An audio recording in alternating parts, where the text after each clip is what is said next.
কোটি মানুষকে হত্যা করছে যারা, তাদের কেন সর্বোচ্চ শাস্তি হবে না? যে না জাতি নিজেদের হাতে চায় না তাকে কি উদাহরণ করে দেন? বিভিন্ন প্রশাসনে আপনারা দেখতেছেন কিছুদিন আগে ভাইরাল হয়েছে চেয়ারের মধ্যে কুত্তা বসা।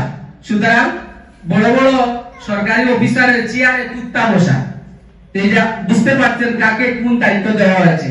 ভোক্তা অধিকার, আমাদের অধিকার। আরেকটা জিনিস হলো, আমরা একজন মানুষ যদি একজন মানুষকে কি করে হত্যা করে, তাহলে তার কি হয়? ফাঁসি হয়, হয় কিনা?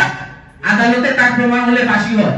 কিন্তু ভেজাল খাদ্যের মধ্যে ভেজাল মিশিয়ে এই 18 কোটি মানুষকে হত্যা করছে যারা, কারণ আমরা তো সব পারি, মানুষ ইচ্ছা করলে সব পারে, যা জুলাই আন্দোলনে দেখিয়ে দিয়েছে। There is nothing impossible for man. মানুষের অসাধ্য কিছু নাই।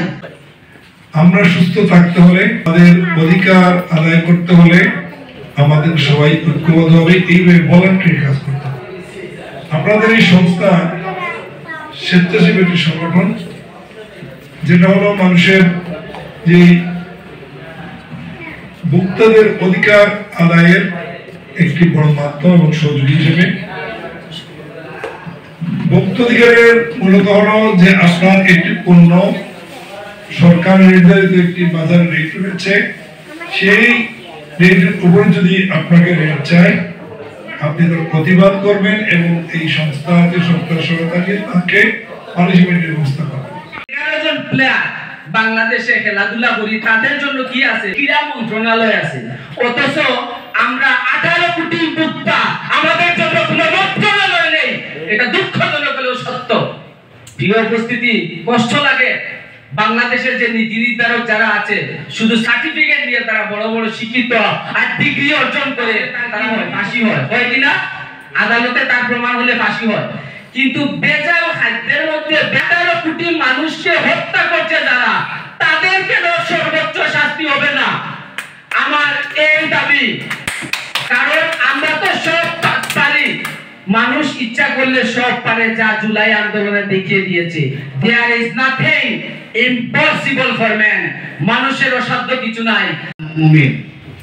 আর ভোক্তা অধিকারের যে বিষয়টি, এটা হচ্ছে মুসলমান কখনো ধোঁকাবাজি, ধান্দাবাজি, বেঈমানি করতে পারে না। আমরা সিলেটি ভাষায় কেউ যদি একটা জিনিস ব্যতিক্রম করে, আমরা বলি বেঈমান, বেঈমানি করে।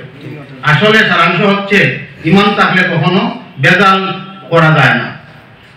আমার জীবন থেকে একটি কথা বলতেছি। আমার পাথরের ব্যবসা আছে, বালুর ব্যবসা আছে। একদিন খুব ব্যস্ত, সারাদিন গাড়ির করতে, মাল কিনতে, বেচতে সময় দিছি। মাগরিবের পরে আসছি, যেন আমারটা ভরে খানা খাবি, হোটেলে খাইতে গেলাম। এবং তো সাধারণ যারা খানেওয়ালা, এরা নর্মাল খানা খায়। আমি রোজে করছি টাকা 20,000, আমার জন্য তো মুরগি আছে, দেশার আছে, ভালো দেব। দেওয়ার পরে যখন মুখে দিলাম লাগলো টক, আমি বুঝলাম এটা বাসি হয়ে গেছে।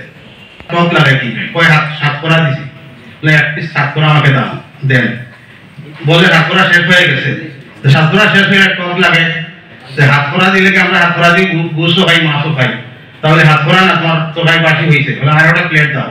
কোয়ার্টার প্লেট দিছে, কোয়ার্টার প্লেটের সাদা ভাতগুলো ওই প্লেটে ঢালিয়া আমি লবণ দিয়ে পানি দিয়ে খাইলাম।